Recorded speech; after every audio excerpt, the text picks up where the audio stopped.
Hi, everyone. Welcome to the Distinguished Lecture Series that is sponsored by the Department of History.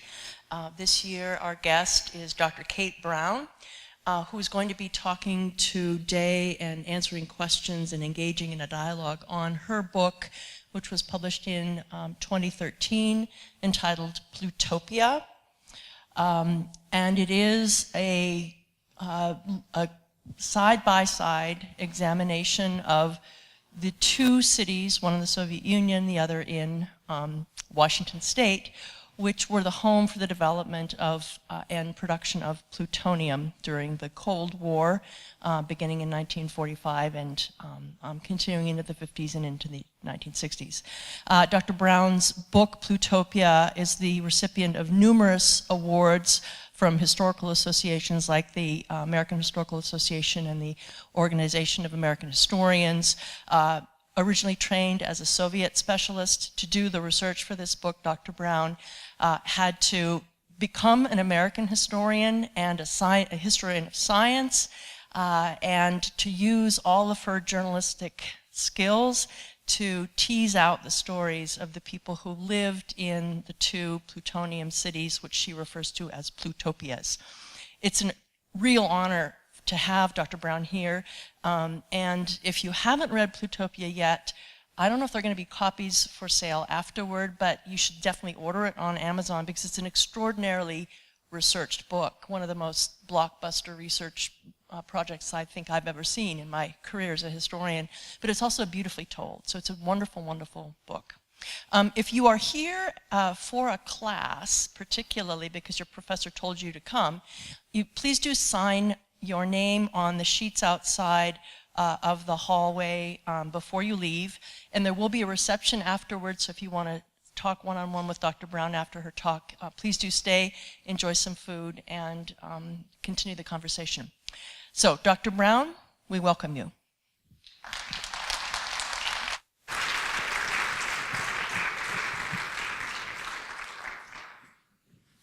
Well, thanks for that introduction, and I'd like to thank the History Department for inviting me to come here, and Valerie, who did all the legwork to make this trip possible. Yes. And for all of you who've already read this book and invested the time, we're all really busy. It takes a lot of time to read a book, especially a long one that doesn't always have a happy ending. So I want to tell you today about the first two cities in the world to produce plutonium. You know well, I think, John, the road is the Richland that had the Hanford plant here in eastern Washington, and the other place is a place called the Mayak plant. It's in a town called Ozyorsk, which means Lakedale in Russian, and it's in the southern Russian Urals. And I think these two places are interesting because they show how the production of nuclear weapons transformed the Soviet and American landscapes, creating whole new kinds of communities and changing the landscape, I think, by militarizing it and contaminating it, and I think in ways that we have yet to fully digest. Now, both of these places are interesting because, we talk about the Fukushima and Chernobyl when we mention nuclear accidents, and what's interesting about Hanford and Mayak is they both issued 2 to 4 times more radioactivity than Chernobyl, at least 350 million curies each, and that's just a colossal figure. And I wondered, Chernobyl pretty much is a household word, but very few people have heard of Mayak. And even around here, not everybody's heard of Hanford, and certainly not when you go further afield. And I wondered about that. I think one reason is that Chernobyl and then later Fukushima were camera-ready events. They occurred in public sites while the cameras were rolling and we all got a blow-by-blow. While Mayak and Hanford had very few big accidents like Chernobyl and Fukushima, and they occurred behind cyclone fencing at military sites. But also I realized that because there were very few accidents, all this colossal spillage of radioactivity occurred every day. It was part of an intentional spilling of radioactivity into the environment, that these were disasters by design. And once I realized that, it was a very chilling realization for me, because these weren't small bomb labs like Los Alamos. These were big factories where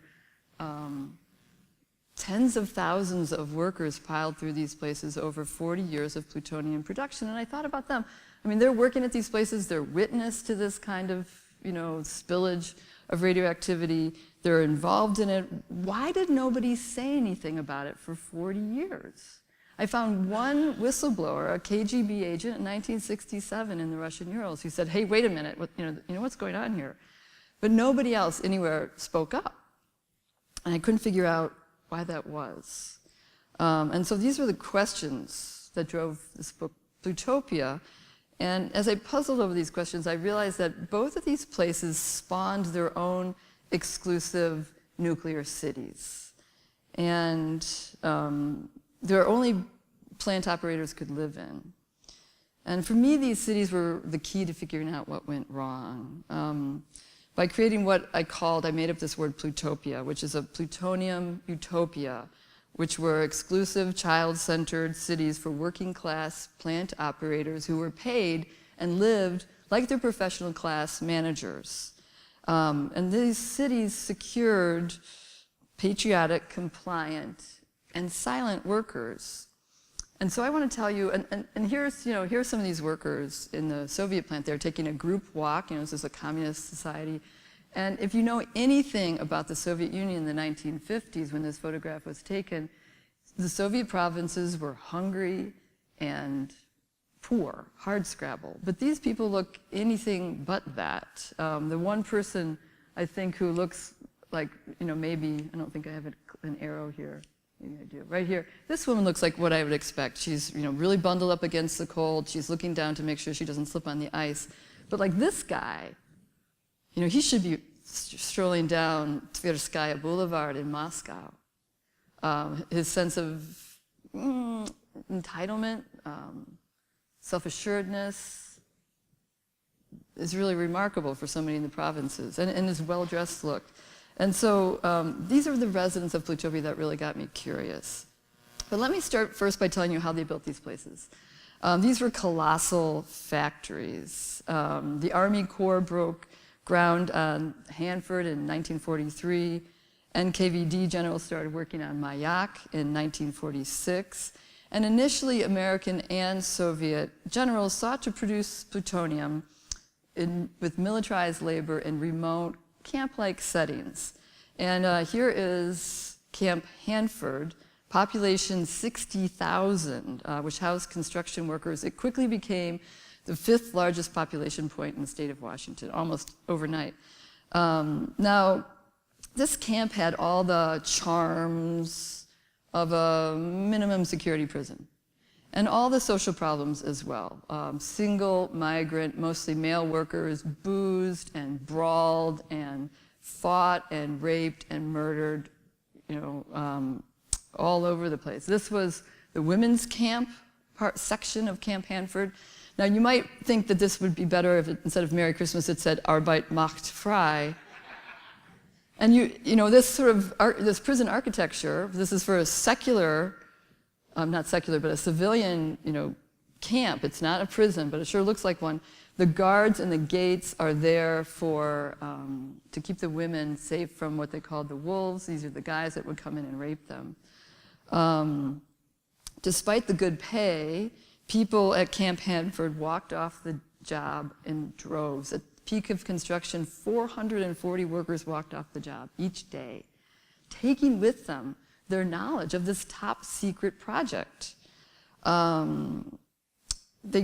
The managers of the Army Corps panicked over this. They spent $7 million in 1942 currency to recruit white workers from across the country. And they talked about a labor crisis. And I couldn't really find a labor crisis when I looked around. There were plenty of workers out here in the interior West, 100,000 African Americans who were recruited, signed up for the draft, but they had no use for them in the segregated U.S. Army. They could have been employed on this site to build the plant. There was all kinds of Mexican Americans who were in Farm Security Administration camps rolling across the interior West to harvest fruits and vegetables. They could have been brought in. But the Army Corps of Engineers and DuPont that ran it didn't trust minority labor. They didn't think that they would be good for top secret work. Finally, the NAACP got involved and negotiated a 10% quota should be African American laborers. So then the Army Corps of Engineers brought to the Pacific Northwest for the first time Jim Crow style segregation with separate facilities for white workers and for what they called colored workers. The Soviets had something called camp construction. And here's a picture. This is a really amazing picture that the camp photographer took, the DuPont photographer took. This is a woman who's being put into a Black Maria or a paddy wagon and being led away. People said that if somebody had anything strange that was found in their background, like they had once belonged to a labor union, they were sort of packed up and taken away, and the other workers said, we never saw them again. So this is a woman in the act of getting arrested. Oh, and this was the labor camp. They didn't have enough workers in the end who they considered reliable. These were sort of white workers, so they brought in prisoners who were white conscientious objectors from McNeil Island over on the other side of the coast and set up a labor camp. And this is a photograph I found in the basement of the former prison guard's house in Richland. Now, the Soviets didn't really have any business building a nuclear weapon in 1946. They had shortages of everything, timber, concrete, steel, and especially labor.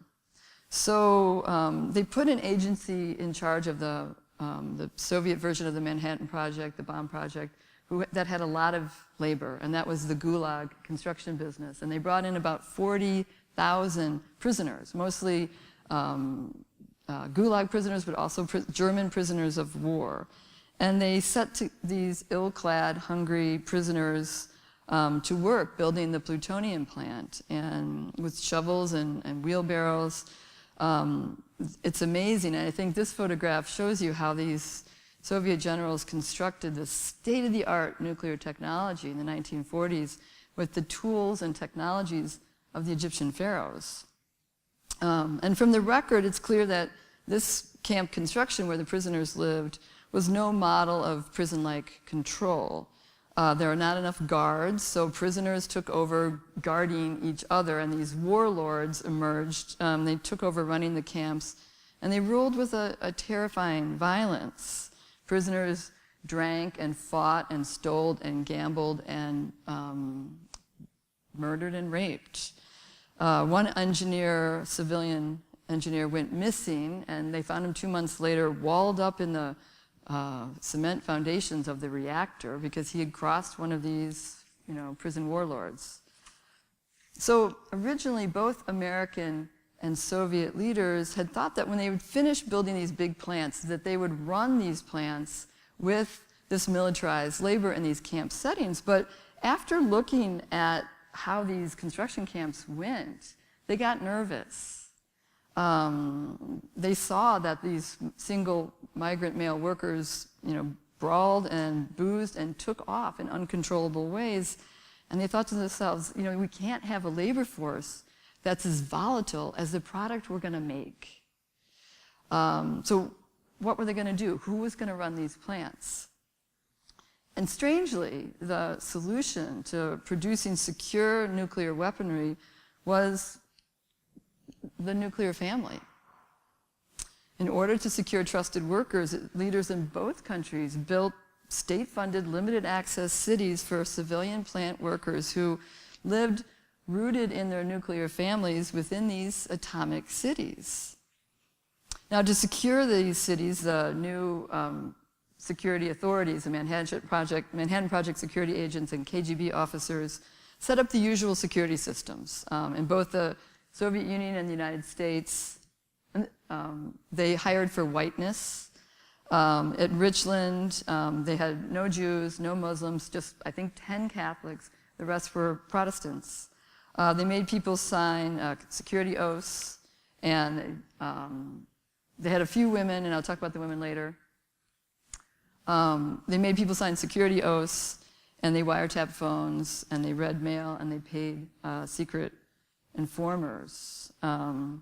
Here are in the Soviet side, they hired mostly Russians. There was Muslims and Tatars were farmers in the surrounding area. They hired very few people who were of Muslim background, very few Jews. Then they made people, stay silent. They signed all these security oaths. If you don't read Russian, you don't need to, because these say basically the same thing. The Soviets took it one step farther. They had spies in the American Manhattan Project, and they asked, what are the security arrangements at Los Alamos? Los Alamos had a fence around it and a pass system. Everybody could only enter. Even babies had to have passes on their diapers to get into the Los Alamos site. And so the Soviets did that. They put a fence around it, and they set up an American-style security system for their town, which this photograph was taken not long ago. That fence is still there, and I was never able to enter this still closed nuclear city of Ozyorsk. But these, sort of basics of nuclear security were only the sort of the first circle of security arrangements.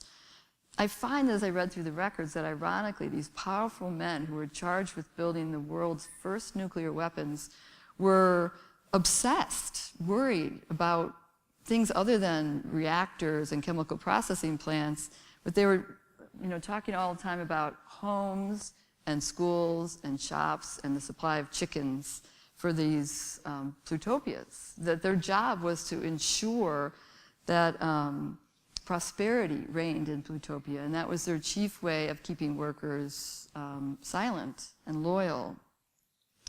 In eastern Washington, people called Richland the Gold Coast. The federal government owned all the land and all the property in Richland, and first DuPont and then General Electric managed it. They designed, built, and ran all the housing, shops, schools, parks, and the town hospital, all of which were excellent. We'll run through some pictures. This is, I think, one of the country's first strip malls was built in Richland in the late 40s. They had these businesses, and they selected one business, one green grocer, one men's clothing store, one shoe store, etc. But then the businesses started to raise their prices because they had monopolies. So then they set prices so that the business owners would not gouge their residents. Workers paid no local taxes and got 30% higher wages.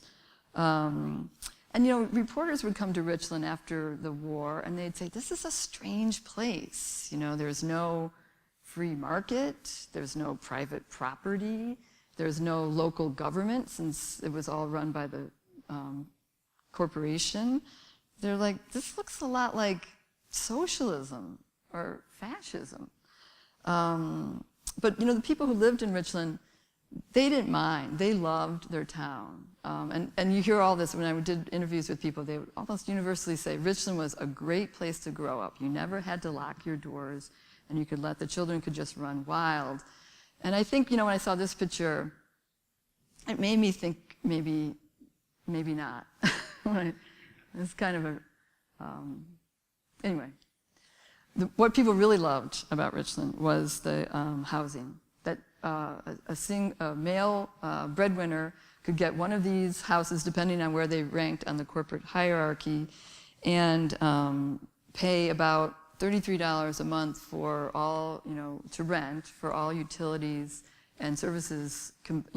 They even had a babysitting service, and that was just incredible. If you lived across the river and you worked at the plant, and you were somebody who was a low-level employee, and low-level employees were janitors and guards, and usually if you were a minority, you had to live, because these were what they call sundown towns, you had to live in Pasco, over there on the far side. And there in Pasco, for this dilapidated shack with no running water, a spigot on the street, minority workers paid $100 a month. And that's what my mother used to say, it's very expensive to be poor. And I think Richland, the contrast between Richland and Pasco And the surrounding railroad towns that were sort of tiny and dusty and dirty, the differences were stark. Across the inland west, and this is downtown Pasco, little railroad and ranch towns at the time were going bust, while Richland really boomed. And maybe this pride in Richland's prosperity and affluence inspired an insensitive, irrational love of the bomb. And to this day, and I'm sure many of you know this, Richland still has the mushroom cloud as its mascot. And they had, in the late 90s, they had a discussion online. I snooped and listened to it, where they were saying, well, maybe we should get rid of the mushroom cloud and the bombers as our mascot for our high school. But then they decided to keep it. Now, in the Russian Urals, locals called the residents of the Plutopia town Ozyorsk the chocolate eaters. And that name grew out of the fact that residents of the secret city had supplies of chocolate and sausage that were unheard of luxuries in the famine periods after the war in the Soviet Union. And by the early 50s, residents had a lot more than chocolate. They had fantastic theaters and parks and schools. They had sports facilities that were fantastic, even a yacht club along this gorgeous lake. But best of all, in hungry, good-starved Russia, the stores in Ozyorsk were akin to the top-ranked, specially supplied stores for the Moscow party leaders. And that's what people would tell me. They would remember, it was like we were already living under communism. We had everything in the shops, from caviar to crab. Now, stock stores and good housing at this time in the Soviet province was an unbelievable luxury. Outside the closed city, there's towns that have these utilitarian-sounding names like Asbestos and Asbestos 2. And people lived in these towns, and they lived in sort of underground housing, and they waited in line. They lined up in line for bread at 3 a.m., and they were still there, according to the KGB reports, at 3 a.m. the next morning. So for many residents of these hardscrabble provincial towns outside of these two Plutopia, residency in Ozyorsk or Richland was like winning the golden ticket. It meant a person had arrived in the kind of material comfort and prosperity that few had expected they would see in their lifetime. Ralph Myrick remembers his time growing up in a company mining town in New Mexico, a town of packed clay and slag heaps and miserable company tenements. And so when DuPont moved his family into a 2-bedroom prefab house in Richland, I know it doesn't look like much to us today, his mom cried tears of joy. She had never lived in a house with plumbing or appliances. She'd never lived in a house that was so clean and new. Now, Ralph's father hadn't finished high school, and Ralph remembered that his father worried a lot, worried that the supply of plutonium would be satiated and the plant would close down, or worried that he or his children would do something or say something and he would lose his job. And everyone knew that if you lost your job in Richland, you had a week to move out of town. And that's why Ralph's father worried, is he knew that nowhere else with his skills and his education could he live so well and provide so well for his family as he could in Richland. Now, in the Soviet Union, the contrast between life in the closed city and life outside was so great that residents used Gulag slang to refer to the territory beyond the city's fence. They called it the big world out there. And it wasn't hard to lose one's place in Ozyorsk either. If a worker drank too much, fought too much, slept with somebody else's wife, he was threatened with eviction. If a kid listened to the Voice of America or dressed like Elvis Presley, children were sent to boarding schools outside of the closed city and were not allowed to come back and see their parents, to visit their parents' house again. After a major accident in 1957, hundreds of people saw the gray fallout come down from this blast, and they sent in their resignation notices. But after 2 months of living out there, outside of the closed city, in the big world, they wrote letters back saying, I was so stupid. I should never have left. Please take me back.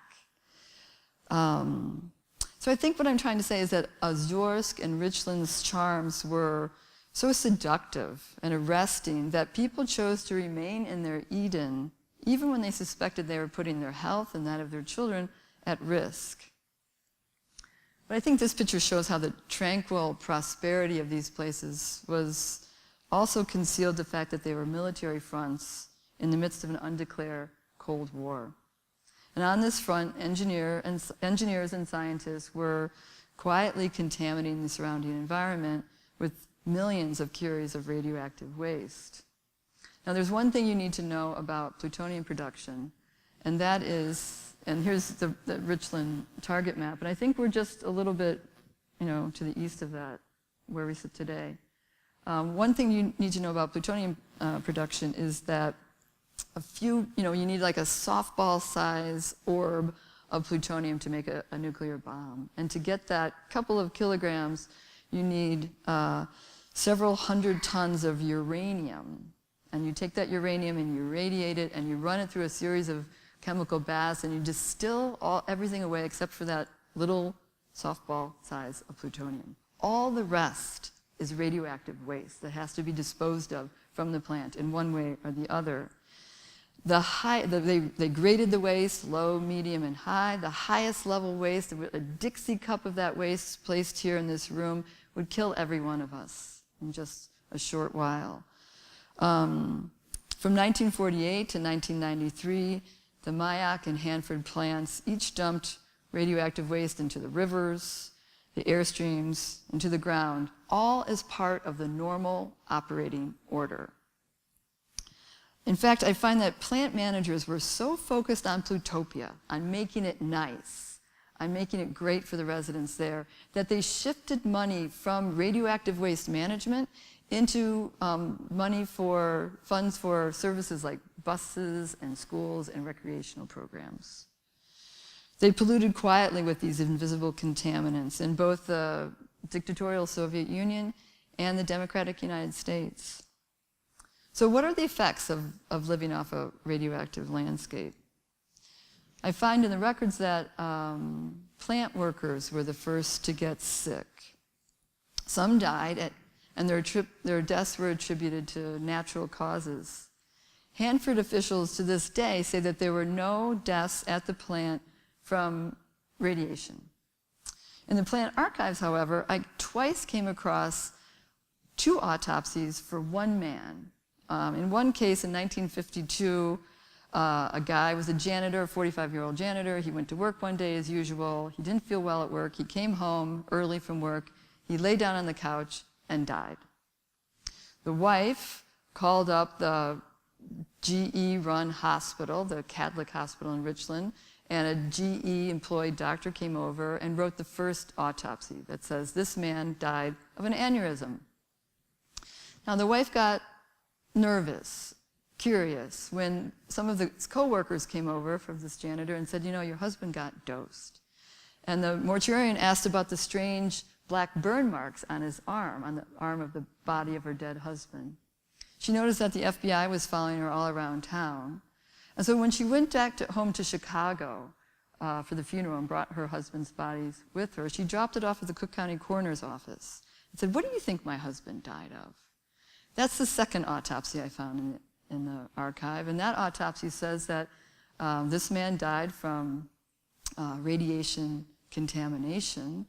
And then there's this other sentence that says there's important evidence is missing from the body, the liver, the kidneys, the heart, and these were organs where radioactive contaminants would have lodged and remained as valuable evidence. Also in the archive is the subsequent correspondence of GE lawyers who immediately flew to Chicago to try to get that coroner to retract that second autopsy. So I think that sort of tells you a little bit something about that record of having no deaths at Hanford. In Ozyorsk, workers were especially vulnerable because the plants built by prisoners with such haste and parsimony, had nothing really to protect workers. There was no biological shielding to protect them from gamma rays. There was little money in the first years for rubber gloves and rubber boots. In one lab, there was a wooden container filled with medium-level radioactive waste that the workers were using as stools to sit on. And after just a couple of years of production, plant doctors noticed that young workers were starting, especially women who worked in the processing plants, complained of chronic pains, chronic fatigue. They lost a lot of weight. They had anemia. And suddenly these young women who were hired at the age of 21 with a clean bill of health, they suddenly looked so old. And doctors started to look into it, and these are the doctors in the back with the white coats, and the patients are the ones below. And they diagnosed something that so far has only been diagnosed in Russia. It's called chronic radiation syndrome, and it's caused by long-term low-dose exposure to radioactive emissions. Several dozen of these young female workers died by the time they reached the age of 30, and eventually 23% of the first plant workers were diagnosed with chronic radiation syndrome in this Russian plant. Now, sick workers were a big problem. Sick workers belied assurances that the plutonium plants were perfectly safe. A rash of illnesses in Plutopia would be telling, and people were looking for it. So plant managers solved this problem by creating different classes of workers. Regular workers were monitored and pulled off the job if they got too much exposures. But somebody still had to do the dirty work. There were still, pipes full of ragingly hot radioactive waste, and some plumbers had to go in and fix them when they clogged up. There was ground that had been used to dump radioactive waste in them. Somebody had to dig in them, dig trenches. There was, people had to guard these plants under smog, yellow smog coming out of the stacks. And so they created a different class of temporary workers. Now we would call them jumpers, who were mostly minority workers in the United States, and soldiers in the United States, and soldiers and prisoners in Russia. And they did the dirty work. They weren't monitored. They did this work. They'd work a couple of months or a couple of years, and then they'd move on, taking with them any radioactive isotopes they had ingested, taking with them any future health problems they might have from those radioactive isotopes. And they left behind an epidemiological picture of a healthy pink plutonium workforce. This was just a mirage, but it was a useful one. As the years went by, no one locally questioned the safety of these plants, in large part because of the apparent health and prosperity of Plutopia. And I think that health and financial security ensured a great deal of patriotism in Plutopia. Now, in contrast, and they had these annual Frontier Days that they still have in Richland, which celebrated the nuclear weapons they made. Now, in contrast, downstream and downwind from these plants were people who were largely farmers. And they, unlike the residents of Plutopia, who ate and drank mostly commercial food, which was checked for a lot, they made a big point in Richland to ship in milk from Minnesota, so that it was not local milk. But the local farmers didn't have that option, and they ate and consumed their own produce for the most part.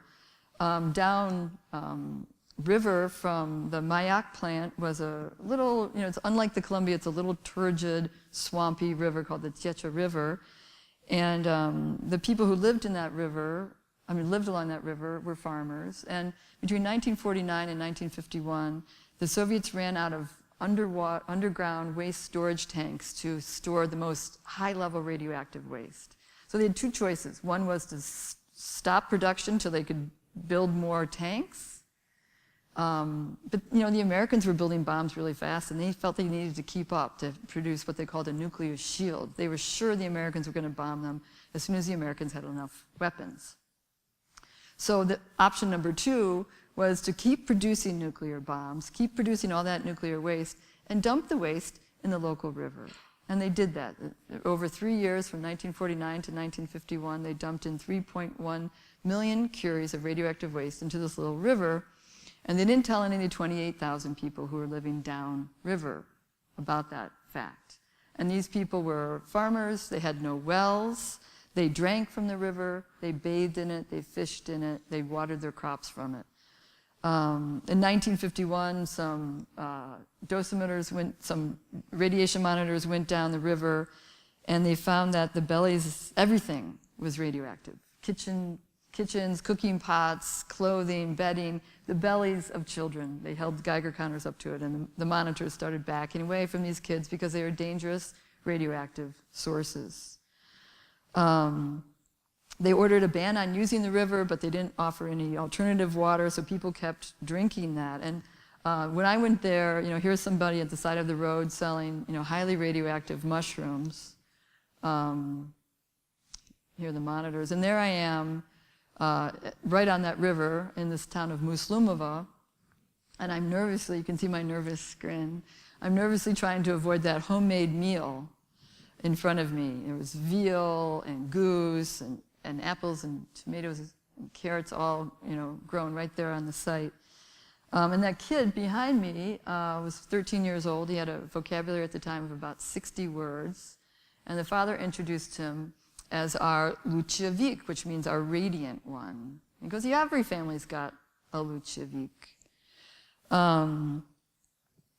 So these people still live on this river, and they're there, to this day. And they've been part of a big scientific experiment. They've been studied. All 3 generations that have lived there have been studied since the 1950s. There's lots of problems with kids having autoimmune disorders and a whole host of illnesses that are characteristic of radiation poisoning, cancers, leukemia, thyroid tumors, thyroid disease, infertility, heart diseases, digestive tract and autoimmune disorders, and an uncommonly high number of birth defects, kids with Down syndromes, and kids with a neurotract disorder that's called anencephaly. That means kids born with no brains. Now, in Washington, there was this place was chosen, the Hanford site, because it was sparsely populated. And it was sparsely populated because there's so little water at the very bottom of the Columbia Basin. They got about 8 inches of water out there a year. Very little farming was going on. So it was a great place to put a nuclear power plant and a plutonium plant.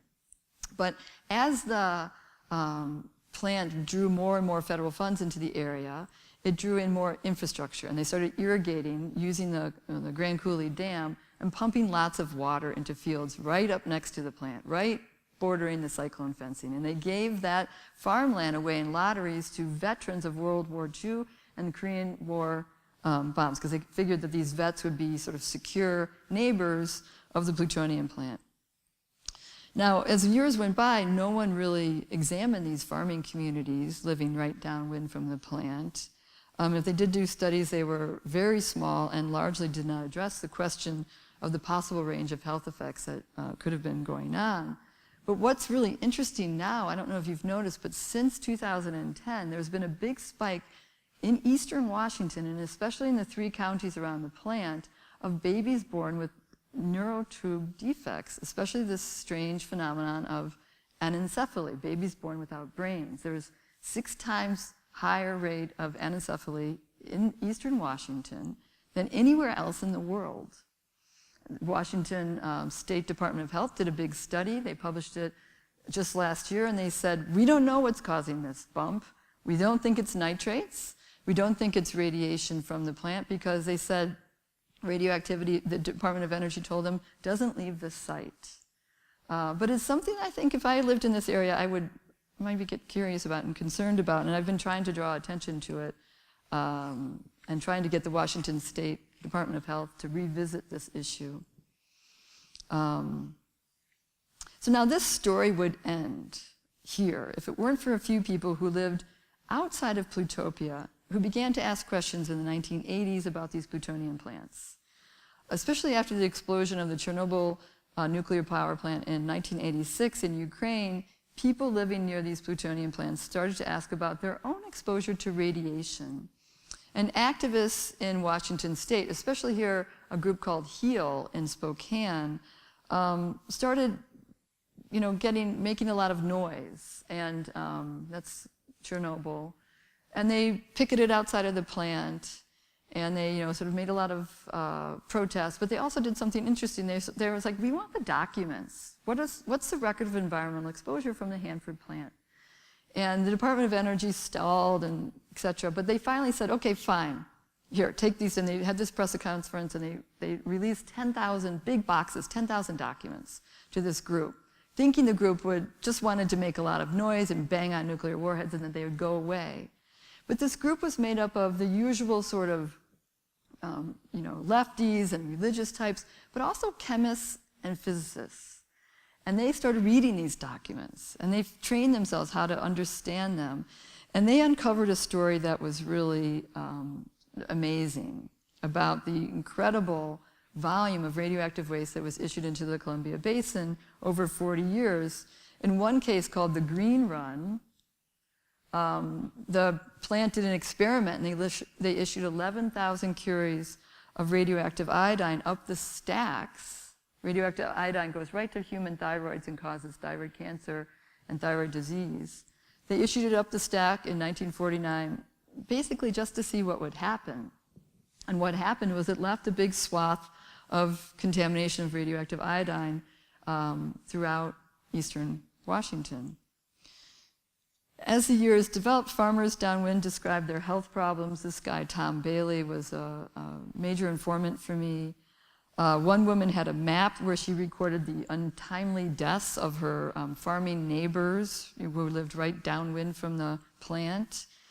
And when I tracked this map, her list with I had a grad student track it. I showed it to the farmers. They're like, yeah, that's what we used to call the death mile. Everybody knows about the death mile.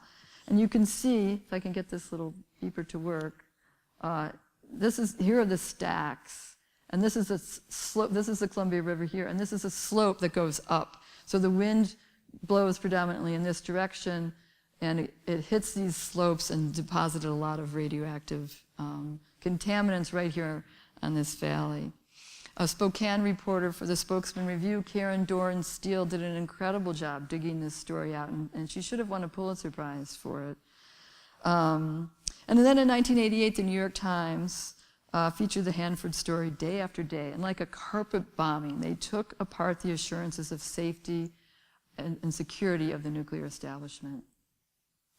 Activists in Russia also started to hold meetings at this time when Gorbachev was the prime minister, and this perestroika period was allowing people to speak more freely about what had gone on. And they held meetings about this building of a new radioactive nuclear power plant in their area, and people were protesting it. And these people showed up from some radioactive river complaining about a whole spate of kids with birth defects and health problems. And the activists gathered more information about the Tietze River contamination. And they started groups with telling names like the white mice. And they demanded medical help.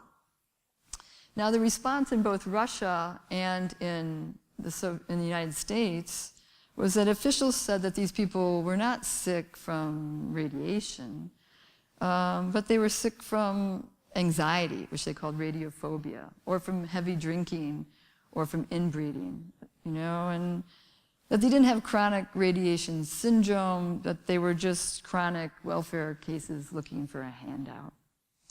And I think it was easy for people in these plutopias to discredit their downwind, downriver farming neighbors. Residents of Plutopia had long viewed their poor farming neighbors with a certain amount of condescension and scorn. They saw themselves as the chosen people, and they used that term, we're the select, or we're the chosen people, we have security clearances, and the neighbors as people who are not good enough to make the grade. But gradually by the 1990s, insiders at the plant started to speak up too. And the whistleblowers inside the plants told eye-popping stories of secret nuclear accidents, daily dumping of radioactive waste into the air and rivers, and ongoing safety concerns at the plants. Security officers harassed and hounded whistleblowers in both countries using an arsenal of spy tactics honed during the Cold War. Westinghouse was a Hanford contractor at the time. They parked a mobile home outside of Ed Bricker's house. He was a whistleblower. And from there they monitored his phone, took pictures, tailed him and his family members, attempted blackmail, issued and carried out death threats. But the activists didn't give up. This is Nadezhda Kutepova. She lived in the closed city of Ozyorsk, and she trained herself as a lawyer to represent these people who lived on that radioactive river, to try to get them some compensation for help and to try to get people to move off that river.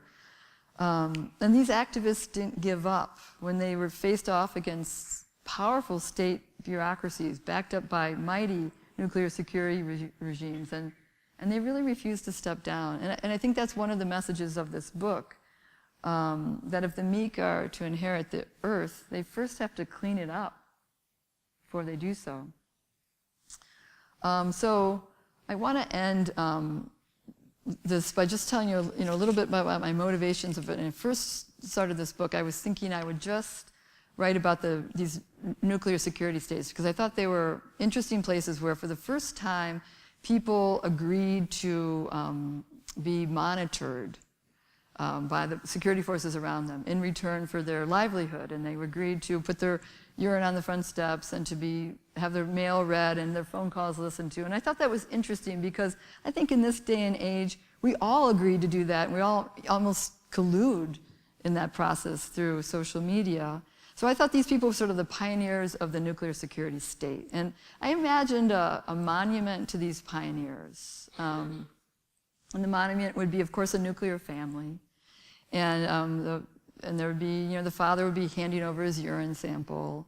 And the children would be, by the side, and they would be having their arms out for a whole body scan.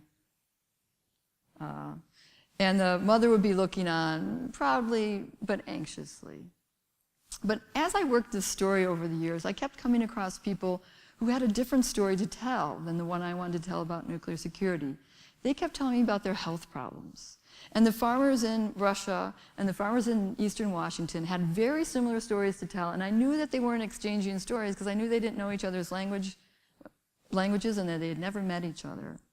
And so then I started to conceive of a different kind of nuclear pioneer. And this group is not frozen in a monument. They're on the march. And some are wearing protective jumpsuits and masks, and some are thin and pale, and some are children. A few shuffle along with oxygen tanks or roll along in wheelchairs. And as conflicts over resources and wealth and power merge with struggles over risk, health, and safety, these people are defining a new kind of citizenship in which they demand, in addition to their political and consumer rights, their biological rights. Along with freedom from want and tyranny, they insist on freedom from risk and contamination. And I think these determined people are really any number of us, that in many ways we're all citizens of Plutopia. And so I'll just leave you with this photograph. This is in Ozyorsk. This is a school. Ozyorsk has an uncommonly high number of kids born with birth defects. And this is a school play at a special school for kids with learning disabilities. And I find this photograph both troubling but yet joyful. Thank you.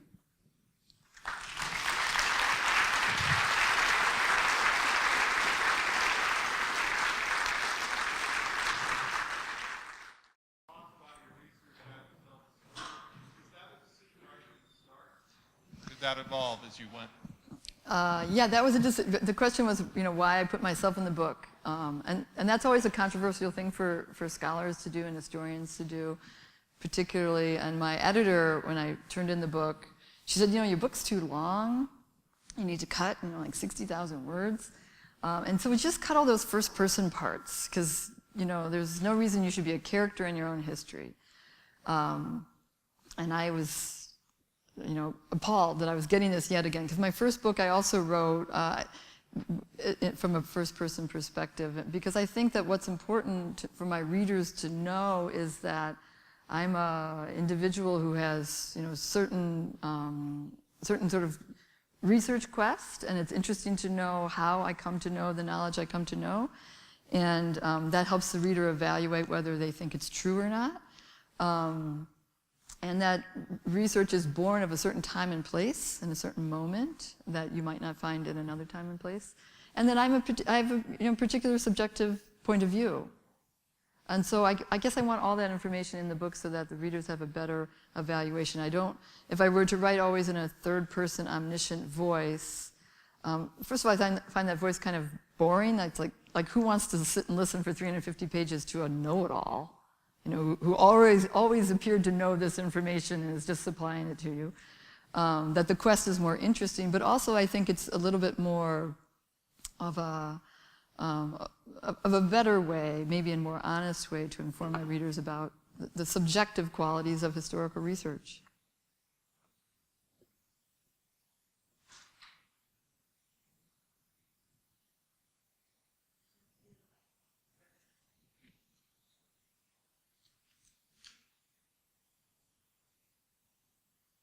I know it's a pretty heavy book when you live in the shadow of this topic. And I think for Eastern Washington, there's all kinds of interesting avenues for more historical research. The Walla Walla State Penitentiary features in this book because they got nervous that male sperm counts were turning up really low among workers at the plant. And this was the one sort of medical implication that for a plant of mostly male workers really got them going. And so they decided to do a study on this, like why are sperm counts so low? And so they set up a whole apparatus at the Walla Walla State Penitentiary to sort of stretch prisoner, volunteers on this board and then zap their testicles with first X-rays and then neutrons. And that went on for many years. That went on for a dozen years. And just from the very first lowest amounts, they realized that sperm counts dropped in half, and then a little bit more. Sperm counts for a while died altogether. And then as they went higher, the same effect. There's no sperm count, but they kept going higher and higher and higher, up to 200 rads, which is a lot of radiation. And they did that for 12 years. And the best I can tell, it was just a way to make money for the labs. Because why would you keep zapping people after you know that there's no sperm count? But the rumors I heard, and this is one of the stories that came out after I published Plutopia, is that they also did a lot of, because doctors and one particular psychiatrist in Richland had a Q clearance, a high-level clearance. They could do research for other clients, say the CIA. So the sense I get is that they were also doing testing on prisoners of new kind of drugs, the truth serum kind of drugs, like LSD and other drugs, at the Walla Walla State Prison. But that's an unconfirmed rumor I heard from the children of that psychiatrist. So it'd be great if somebody followed up on it.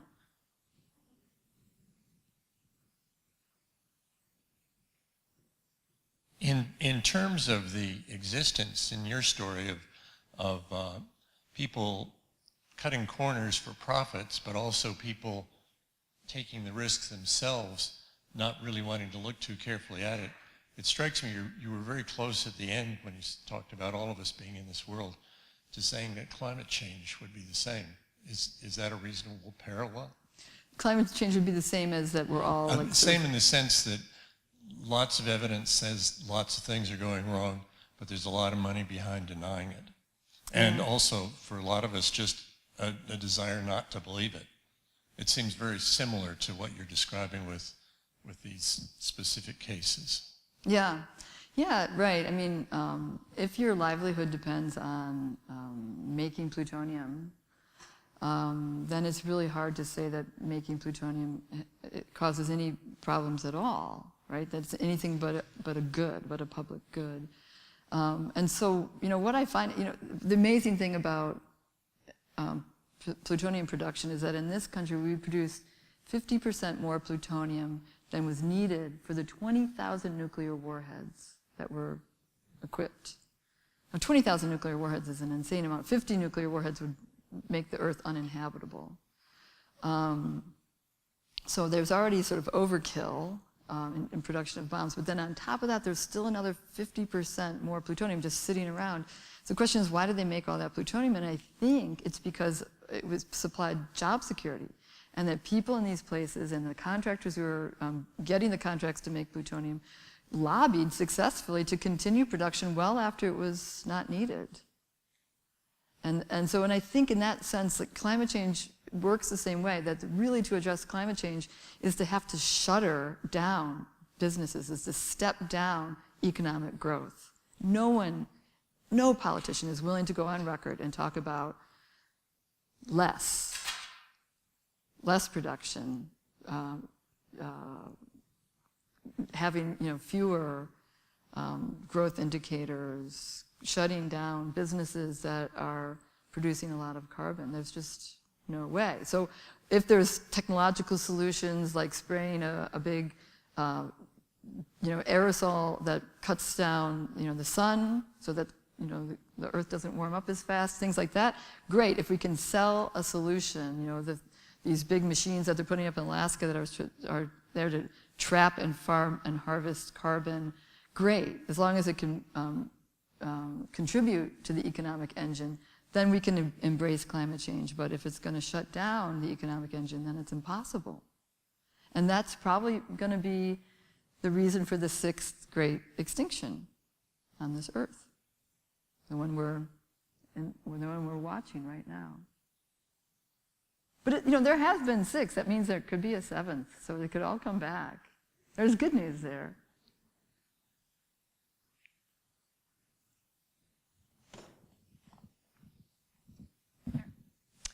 So you had a slide of some female employees at Hanford, and I'm not sure if just timing you weren't able to come back to, but I had a question because when you mentioned the need to bring in families to secure this uncontrollable workforce early on, did they target families that are already complete, or did they target women with the hopes that bringing in women to the site, families would follow? So, when they first built the Richland, the Hanford plant, it was during the war, and they had a shortage of white men. So there was Rosie the Riveter, and there was Polly the plutonium worker. And Polly and her friends were just brought in because they needed extra workers, and they needed them to be white and secure. And so these women were put to work mostly, it was gendered, the labor in the plant was gendered. And so physics and reactors were for men, because reactors were seen as like places that could blow up, and they just were very masculine. And so the big processing plant, which I showed at the beginning, is this huge, the T plant, which is basically a series of chemical baths where they run the irradiated uranium through, was the place where they hired women. And like one woman told me at her job interview, they asked her, do you like to cook or to sew? And she said that was such a strange question because I understood this was going to be a factory job where I'd be neither cooking nor sewing. She said, but I guess I like to cook over sewing. And they said, good, well, we'll put you in the lab where you'll be measuring, And so that woman, said, she was, when I interviewed her, she's since died, she was riddled with cancers. And she said, the guys with their fancy degrees would come and they would hand us the formulas, but she said they would not enter the lab. They wouldn't even cross the threshold. They would just hand it like that and then they'd run away. Because the guys who had the positions had more knowledge of where the radioactive waste was and where places were. These women had such a low level clearance that they were, on a need-to-know basis, they were to know almost nothing about their environmental conditions in which they worked. But ironically, as they ended up putting women in both countries in these plants where they processed the the irradiated uranium, and those were far more dangerous, we now know, than the reactors themselves. And so they did this until after the war. They phased women out of work in production in the United States, and the Soviets did that in the 1960s, thinking that, especially that women who might later have babies, this would be a real problem. And I think at Richland they noticed almost right away that the number of birth defects in Richland went up, and the number of women having complications at birth went up. And if you just, for some reason I was the only one to go to the county archives and look at the health stats, and it's quite visible that in the 1950s, at the peak years of production and the peak years of health problems, especially with fertility problems and birth defects in this area.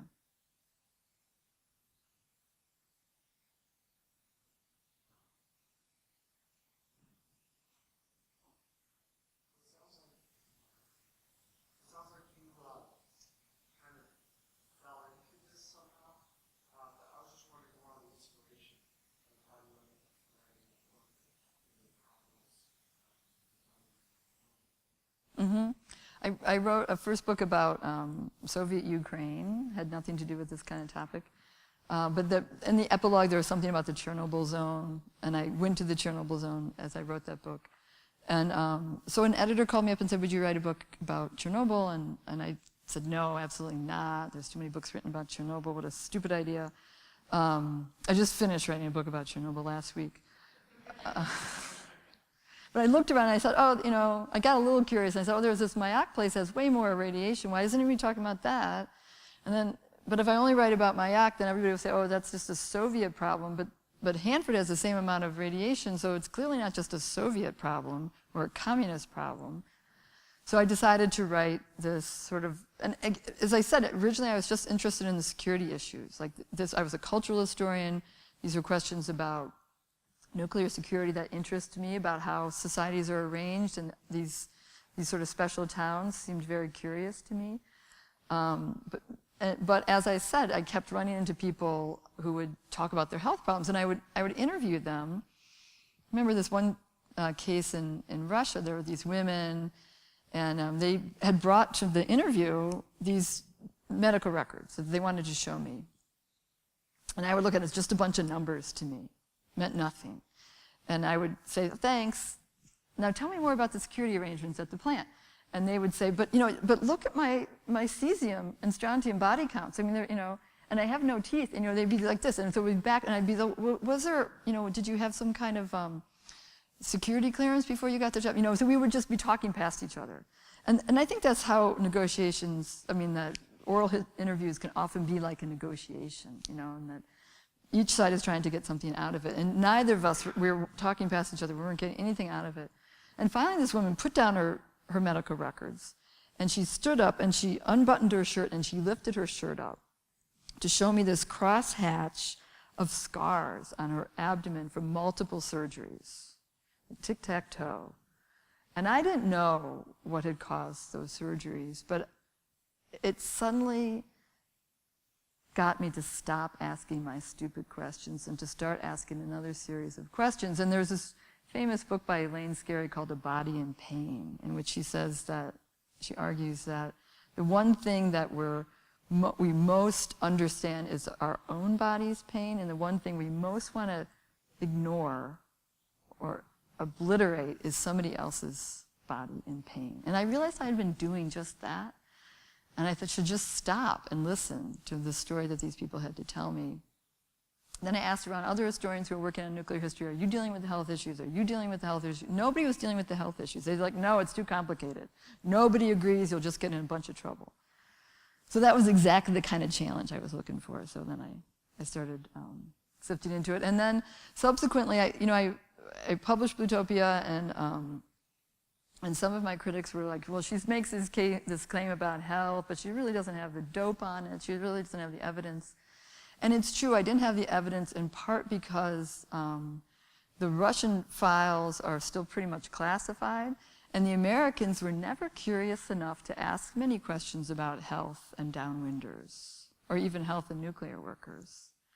And I asked one official who told me off the record, no, we didn't do those studies. And I said, why not? And he goes, well, what if we found something? So the problem with an open society is you always have to worry about media leaks. And so better not to ask questions. The Soviets were good at asking questions, but as I say, that they were also good about keeping secrets. So then that's when I moved on to, I did go back to Chernobyl, and I figured that was a civilian site, and there must be more records. And I went in 2014, and I asked at the Ministry of Health records on Chernobyl, and I hit a Klondike of records. And then I worked my way down from the central government down to the county hospital records, and I found just a very similar story to the one I'm telling here, of people almost immediately after the accident getting sick, fertility and pregnancy problems, but also a lot of sick kids, and then later sick adults, with sort of 5 major disease categories long before they get cancers. That they ingest radioactive isotopes that lodge in digestive tracts, hearts, lungs, endocrine systems, thyroids, and neurological systems, and create all kinds of problems, so that people feel bad on multiple levels in many different ways. So that book will be out in March.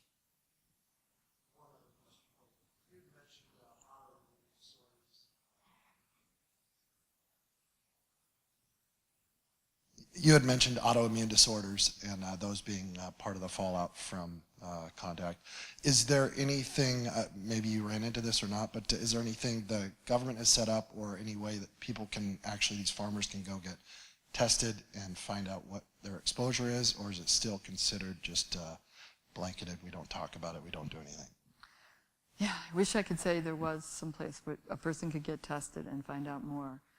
No, the answer is no. There were 25 years of lawsuits after this story broke in the 1990s, and the lawsuits ended a couple of years ago, and this is sort of a coda to the book that's not in the book because the book was published before this happened, but finally the last plaintiffs settled out of court for less than $6,000. The plaintiff's lawyer, Tom Folds, was in his 80s by then, because it had gone on for 25 years, and he was bankrupt. And so they just needed to clear out. So and part of the settlement was that they would say that there was no fault. The corporations that ran the Hanford plant were indemnified by the federal government, so that meant that the federal government paid all the legal fees, which totaled over $60 million, paid to a Chicago law firm to defend the federal contractors against these 5,000 plaintiffs. So they got nowhere. They got absolutely nowhere. And so, and the studies that were done in the 1990s were highly compromised. So I'm hoping that, especially with this Chernobyl book, I think that was part of my mission, was to make a case that there's, it doesn't take much radiation to make a person and generations to follow quite ill. And that we need to take this more seriously, that we actually have to do some long-term epidemiological studies, both in this area, but also in the Chernobyl territories.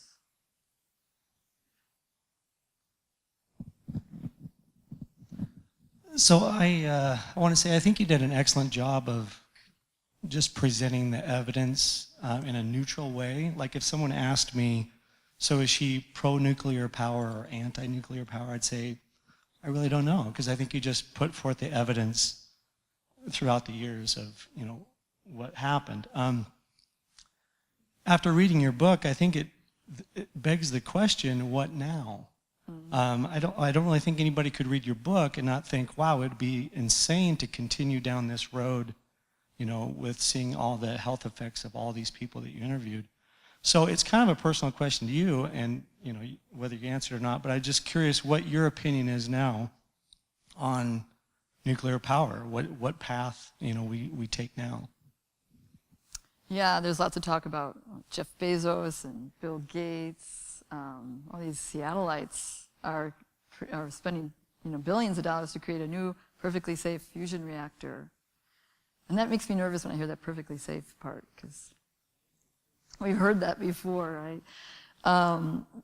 I think if we invested just a fraction of that amount of money in other alternative forms of energy, it would be really easy to solve these problems and still have energy and not have to like abandon cities and walk away. You know, that's the threat. You don't have nuclear power, then just, what are you going to just walk away from the economy, walk away from, you know, major cities?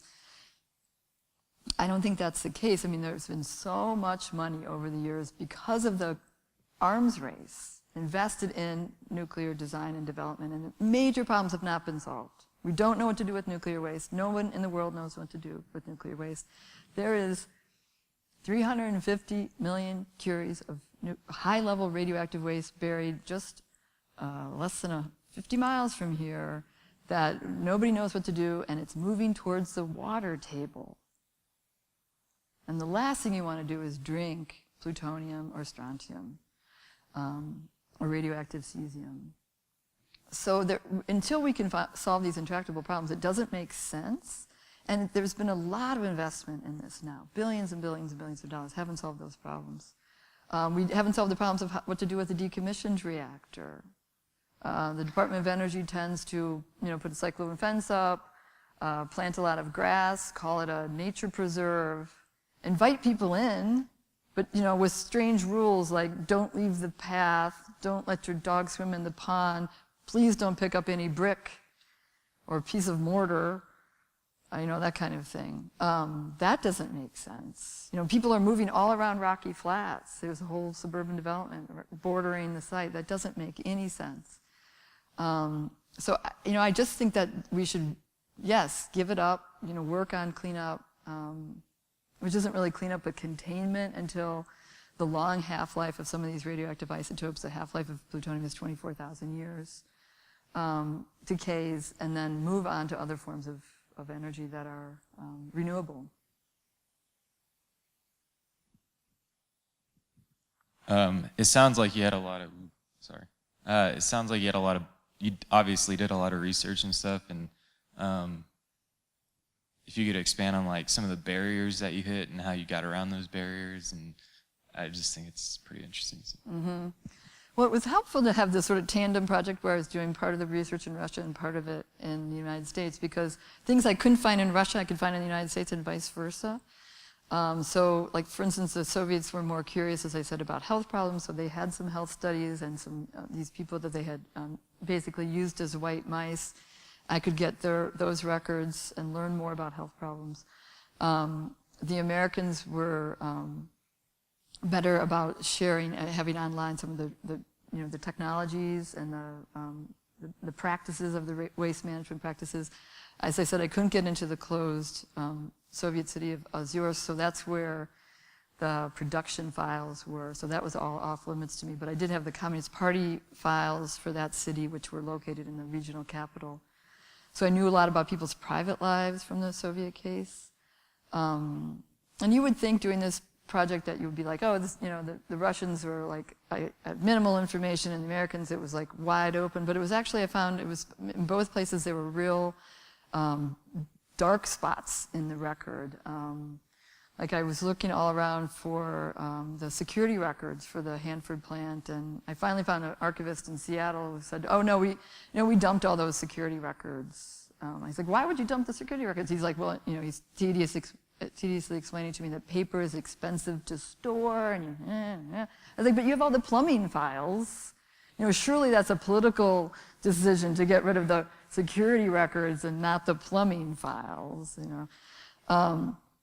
So Americans could be pretty naive even about, like, we have an open society, this is not a problem, but it was a problem. There was an archive in Richland that was created by the community, and people, you know, who had been physicists and engineers and security guards had given their own papers and records to this archive.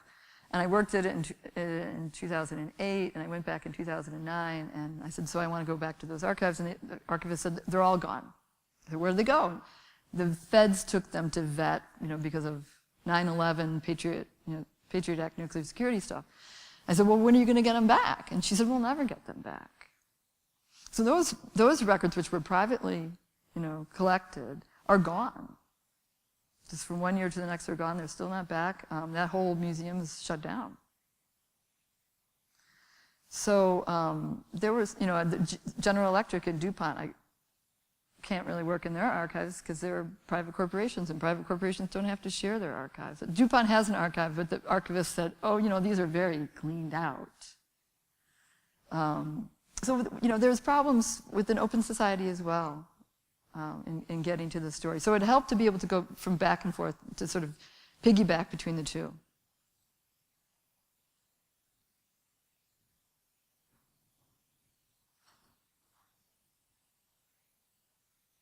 I was just interested in hearing more about the kind of reactions you've experienced from people when you presented your work, and also if this kind of response is what you wanted or anticipated when you were publishing this. Well, I was real nervous publishing this. I took out writer's insurance. I thought I was going to get sued, either by, you know, General Electric or, I don't know, some individuals who are in the story or the offspring of the individuals. But I didn't get sued, and so I'm really relieved about that. I thought I would face more resistance from people in the nuclear industry, you know, and nuclear scientists and people who had worked at the plant. I didn't really get a lot of that for some reason. I don't know why. Maybe it's better just to ignore, you know, try to make this book go away rather than make a big deal about it. I often would give talks at universities about Plutopia, and because Richland has, they brag, the highest percentage per capita PhDs in the country. There's other towns that make that claim too, so I'm not sure if it's true. But a lot of PhDs came out of Richland because they had this fabulous educational system there. And so people would show up when I give a talk at a university, they'd show up because they were on the faculty. And they would, some would say, you're absolutely right, that's just how it was. I grew up in Richland. And others would say, you're absolutely wrong. You know, we were defending the nation. It wasn't like that at all. And my father or my grandfather would never do anything. So I would get that sort of personal resistance sometimes from people, but I thought it would be, I thought I would be attacked more than I was, in short.